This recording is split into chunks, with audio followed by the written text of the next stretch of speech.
Now introduce John Kennedy. He serves as Deputy Director for Internal Operations at the Wyoming Game and Fish Department. Mr. Kennedy is kind enough to make a second trip to from Wyoming to Washington after previously testifying before us just a little over a month ago.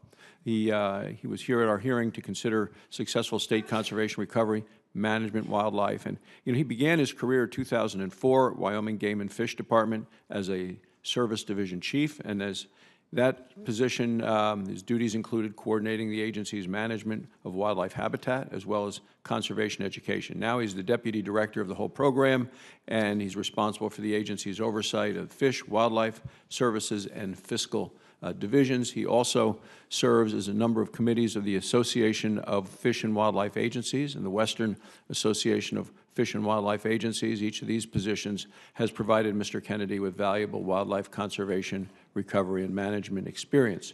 It's a privilege to welcome you back to the Environment and Public Works Committee, and I'd ask that you please proceed with your testimony. Good morning, Chairman Barrasso, Ranking Member Carper, and members of the committee. My name is John Kennedy, and I'm the Deputy Director of the Wyoming Game and Fish Department. I appreciate the opportunity to testify today about funding for state wildlife conservation, management, and recovery. I provide this testimony based on 26 years of experience with state wildlife agencies. States have specific authority for wildlife conservation and management within their borders, including most federal land. In spite of limited funding, state agencies have garnered considerable expertise in response to the growing need to address all wildlife, including at-risk and imperiled species, and to carry out management and conservation responsibilities across the country.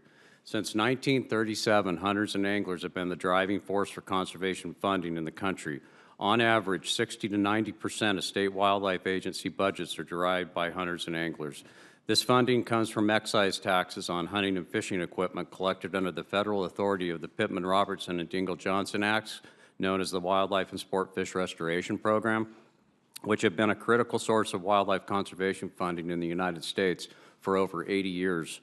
Clearly, in terms of current funding for state wildlife management and conservation, the Wildlife and Sport Fish Restoration Program is critical. With respect to the need for additional funding for state-led wildlife conservation, North America's wildlife conservation model is unparalleled. To continue this work, state agencies will need to shore up the logistical and financial underpinnings of the wildlife conservation model. The state wildlife agencies need additional permanent and dedicated funding for wildlife conservation in North America. As you know, last month this committee held a hearing and I testified before you on state conservation, recovery, and management of wildlife. The Wyoming Game and Fish Department and the other state wildlife agencies across the country have many more success stories about reversing species population declines and bringing species back from the brink of extinction. Every success story is directly related to the states and their partners' long-term commitments, steady efforts, and stable funding. Inconsistent funding from year to year can compromise this work and lead to prolonged recovery times and even failure. I addressed several new funding opportunities in my written testimony. Mr. Chairman, you mentioned some earlier in your introductory comments, and on behalf of the state fish and wildlife agencies, we truly appreciate this committee's leadership and support on those programs. However, I would like to address two and highlight those this morning with you. First, the Recovering America's Wildlife Act. While we know that enacting legislation that provides dedicated funding may be a challenging prospect, we also know it is truly the best solution for wildlife conservation. Recovering America's Wildlife Act should save taxpayer dollars over time by precluding the need to list species under the Endangered Species Act. Preventing species from listing under the Endangered Species Act will save millions of dollars for state and federal agencies. And while species listed under the Act need these resources, it's more affordable to deploy proactive conservation actions that will preclude the need to list species and over the long term reduce federal expenditures while increasing our ability to recover species. For these reasons, I respectfully ask this committee to help enact the Recovering America's Wildlife Act this Congress with permanent and dedicated funding. Second, the Modernizing the Pittman-Robertson Fund for Tomorrow's Needs Act of 2017.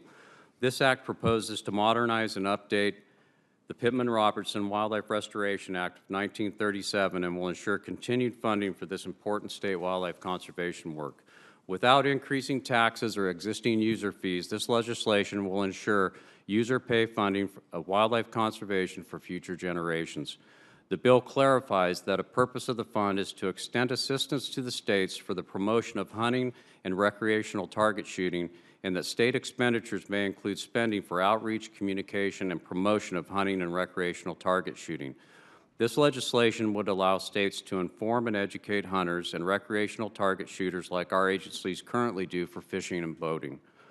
We respectfully request the committee move the House bill forward as soon as possible and enact this piece of legislation this Congress. States have a proven track record of recovering species with dedicated funding, as evidenced by over 80 years of success through the Pittman-Robertson Wildlife Restoration Act and the Dingell-Johnson Sport Fish Restoration Act. We can build upon the state's current efforts to conserve the full array of wildlife if afforded the opportunity to do so. Wildlife conservation began more than a century ago when hunters, anglers, and other conservationists came together to restore decimated game populations, but it has grown to encompass way more than that. The new and dedicated funding opportunities addressed in my testimony, such as Recovering America's Wildlife Act and Modernizing the PR Fund for Tomorrow's Needs Act, are critical to supplement the revenue brought in by hunting and fishing to give states the resources they need to conserve, recover, and manage wildlife. Thank you for the opportunity to provide this testimony and share some perspectives and work to conserve, recover, and manage wildlife, and I'd be happy to answer any questions that you might have. Well, thank you very much.